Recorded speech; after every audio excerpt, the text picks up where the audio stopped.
Hey guys, welcome to episode 5. So please do subscribe to my channel. Don't forget to like and share the video. If it's relatable to you, share it with someone else if you think they may enjoy it as well. So in today's podcast, I'm going to be talking to you about why you should be improving your relationship with food, but also your relationship with yourself. So your relationship with food will determine whether or not you end up achieving your goal. So for many women, I think it's fair to say that their main goal is fat loss, weight loss. And that's the truth. If you don't improve your relationship with food, you won't actually see the result that you're trying to achieve. So if most of your adult life you've identified food as either good or bad, and you still do this today, then you will struggle if you don't fix this. If most of your adult life you've said to yourself, oh, I can't eat this, oh, but I can eat that, or I shouldn't be eating this, but I should be eating that, then this is where the struggle is going to continue.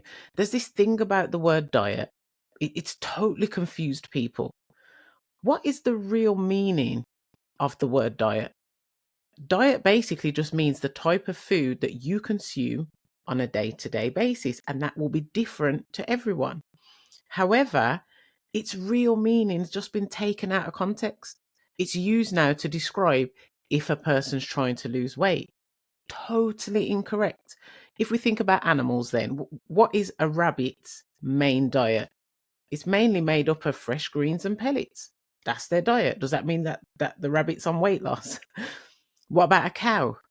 Grass and root vegetables. A human, food which they consume on a regular basis makes up their daily diet. You can underconsume food, which would push you into a fat loss phase or a weight loss phase. You can match the consumption of food with how much energy output you're doing. That would put you in a maintenance phase where you neither lose weight or gain weight. Or you can overconsume food, which would put you in a weight gain phase. So you need to get out this habit of thinking that if you're on a diet, you're trying to lose weight. As long as you consume food, which of course is on a daily basis, then you will always be on a human diet. So you just need to get rid of this all or nothing approach and become more educated around how much food you should be consuming to achieve the results that you're trying to achieve, whether that's fat loss, whether it's maintenance, whether it's weight gain. You just need to be educated around how much food should I achieve to get the goal that I want. Does that make sense? So, what food then should you disregard? What food should you take out of your daily life to help you achieve your goals? The food that you should be avoiding are the foods that cause you pain, or the foods that cause you to bloat, or the foods that cause you skin irritation. They're the foods that you should avoid. If you've got psoriasis, if you've got eczema or a skin condition, and there's a type of food that makes it worse, take it out your diet. If there's a certain food such as gluten, wheat, yeast that makes you bloat, gives you a bit of IBS, take it out your diet. So your daily diet should be made up of nutrient dense food, whole foods, alongside the foods that you enjoy, the foods that you love. As long as they're not causing you any pain, you can basically eat anything. So not only does this ensure that you stick to the way of eating for life, because remember, you want to be able to enjoy the foods that you eat for life, and that will help you in turn to stick to this type of diet for life, as again mentioned, as long as it's got nutrient dense whole foods mixed in with the foods that you enjoy. So in my Live So Well program, I teach this method with my ladies, and it's been a game changer for them because now that they've realized, oh, I can eat that. Oh, I can have this. Yes, you can. As long as your calories are not going over how much calories you expend, how much calories you burn, then of course we're going to see results. So you've had like years of feeling like you're either on a diet or you're not, only to realize that you're always on a diet. What determines your weight, again, is how much you eat. Now, I know many women past the age of 30 do struggle when it comes to time of the month. And especially if you have one period a month, there's going to be a week in that month where you feel like you've ruined all your efforts for the 3 weeks of the month that you've been doing relatively well. So how do we control this then? So whether you crave more foods pre-period or during your period, you must ensure that you consume lots of protein all month, really. Vegetables and fruits that are going to obviously help with that sugar craving, because whether it's the time that you're on your period or before you crave certain amounts of sugar, then more fruit is going to help you than processed foods or saturated fats, lots of caffeine, salt, or alcohol. So, foods that contain these will not only increase your appetite. So, if you are going through the processed foods or the saturated fat or for the chocolates and the biscuits, then all it's going to do is increase your appetite. So, you're going to want to eat more. What will make it hard for you then is to stay within your daily calorie allowance. And if your goal is to lose fat, then of course you will gain pounds during this time of the month. And it may feel like you've set yourself backwards. If you've already lost pounds in the month, you may just finish the month on maintenance. This is why you feel that the period ruins your whole month, because you lose weight, 5, 6 pounds. Then on your period, you gain weight, but it's only because you've overconsumed calories. And if you're somebody who, when they're on their period, feels less motivated to exercise, or your energy levels are so low that you can't physically exercise, then not only are you overeating food, but you're now not moving. So you're going to gain all the weight back that you've just lost in the last 3 weeks. So what we want to do is feed the cravings with fruits, berries, smoothies, rather than biscuits, sweets, and chocolates. Not to say you can't have this, but it's because during that time, when you do have it, you want to eat more of it. So it's better to have those things when you're not on your period, because then you can just go for more of the fruits and the smoothies and just stay within that same weight range that you was before your menstrual cycle started. So I hope that makes sense.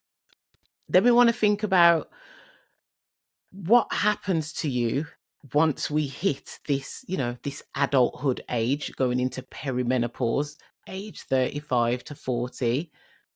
Your metabolism will naturally slow down, unfortunately.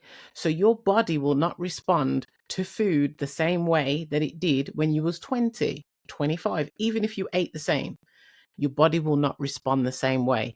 Even if you train the same, your body will not respond the same way. So it's as if we have to train harder and move a little bit more just to get the same result that we did 20 years ago.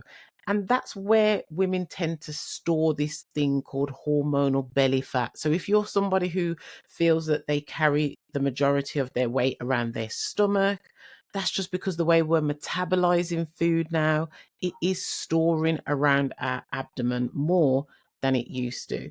So there's a lot of change when it comes to perimenopause. So anybody over the age of 35 who doesn't actually believe if they're in perimenopause yet, because they're not quite sure of what it is or what to expect, have you got hormonal belly fat? If you have, you're in perimenopause.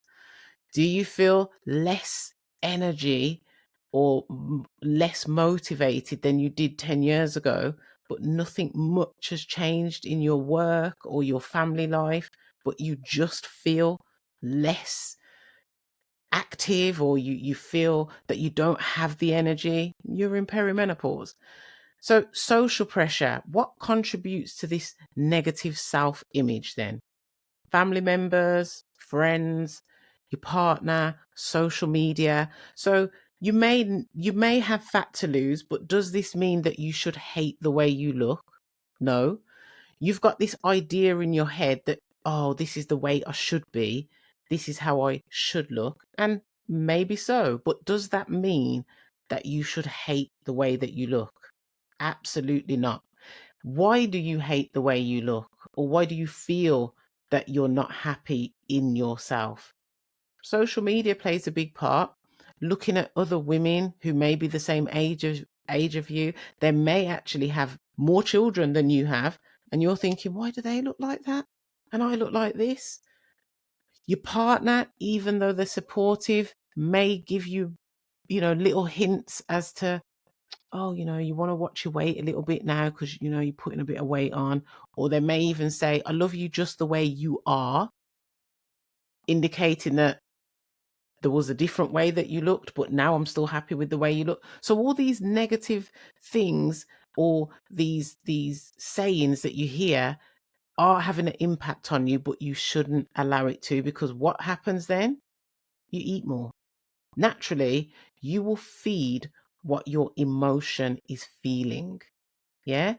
So this is where self-love and acceptance is crucial. You want to lose weight, but at the moment you're here and you want to get to here. But while you're here, you have to accept the way you are until we move to here. You cannot spend 6 to 12 months trying to get to your goal and only be happy once you hit your goal. Because what happens in that 6 to 12 months? You stay unhappy until you hit your goal.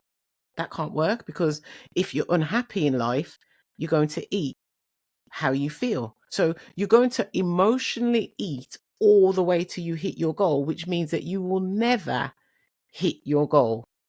Yeah. So you've got to understand that, okay, at the moment, I'm not happy with how I look. I get it. But I do know that I'm working towards going to here, or I do know that I'm working towards feeling like this. But until I get there, or until I feel like that, I'm going to have to accept how I am at the moment. Yeah. How can we get into this stage of making a change? Well, firstly, we have to prepare. So if we want to avoid overeating, we have to kind of know what are the types of food or the amount of food that I should eat to get to the goal that I want to achieve. We can't just wing it. We can't just go, okay, well, I know that I need to eat well, but I still can eat the foods that I love included in that. So that's what I'm going to do. Well, we've still got to know how much that amounts up to. Yeah. So we've got a plan. Doesn't necessarily mean that you need to meal prep, all these things that you see on Instagram, people meal prepping on a Sunday for the whole week. I mean, if you're in menopause, your brain fog won't even allow that to happen.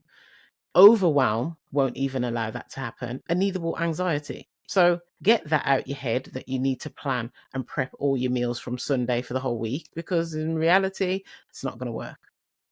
But we still do need to know, if we're going to be shopping online or physically going to the supermarket, how much food we should be consuming every day. So we've got a plan. So when you're understanding how many calories you should be having for the day, plan around that to know how much food you should be having in order to get the result that you want. Let's look at your emotional connection to food then. What's the connection between your emotions and your eating habits? Because that also has to play a part. If during the time of the month you know that you're going to eat more, then guess what I would do the week before that?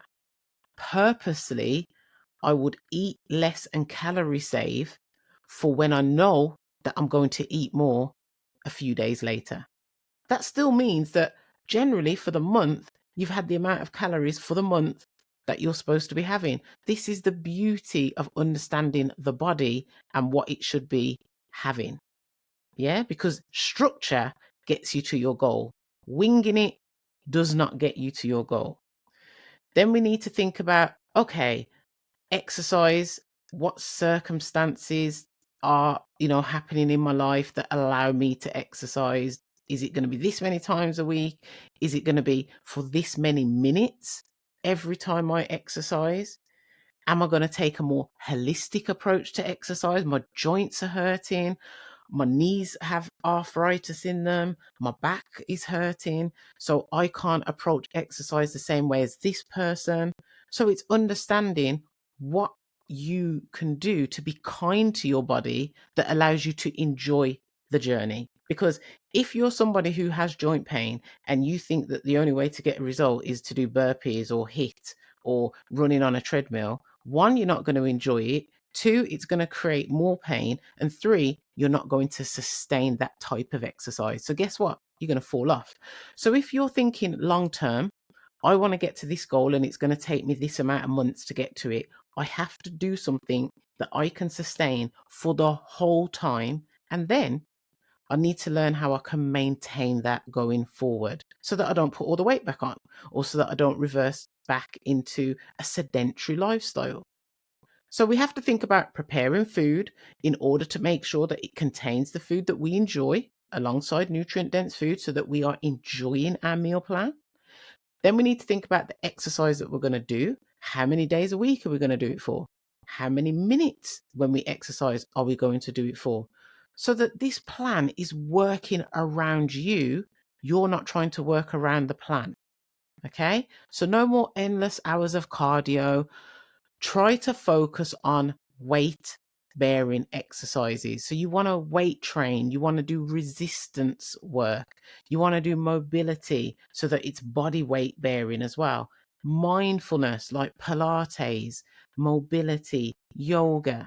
So this helps to improve your mood, your overall health, and in turn, it will help your food choices. Because I kid you not, if you feel bad, you eat bad. You know that. If you feel good, you eat good. So your exercise habits have to coincide with how you feel. This in turn is going to help you to choose the right foods. It's going to stop you from overeating. So you now have to find this joy through movement and enjoy the process. So if you can exercise and enjoy it, eat well and enjoy it, why would you not get to your goal?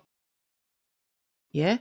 Come away from this idea that you being on a diet is you trying to lose weight. Come away from that idea. You being on a diet is you consuming the foods every day that you enjoy eating. That's also going to get you to the goal that you want to achieve, whether that's weight loss, weight gain, or maintenance. That's your diet. So if every single day someone asked you the question, you want a diet? You'd go, yeah, of course I am, because I'm eating food. That's it. That's your answer. Not, you on a diet? Yeah, I'm trying again. 5th time this month. So what happened when you wasn't trying again? Was you not eating food? See, we've understood now that diet means the type of food that you consume on a daily basis, which means every single day you're on your diet. Yeah? Hope that makes sense. So what you want to look at now from this podcast is, what is my relationship like with food?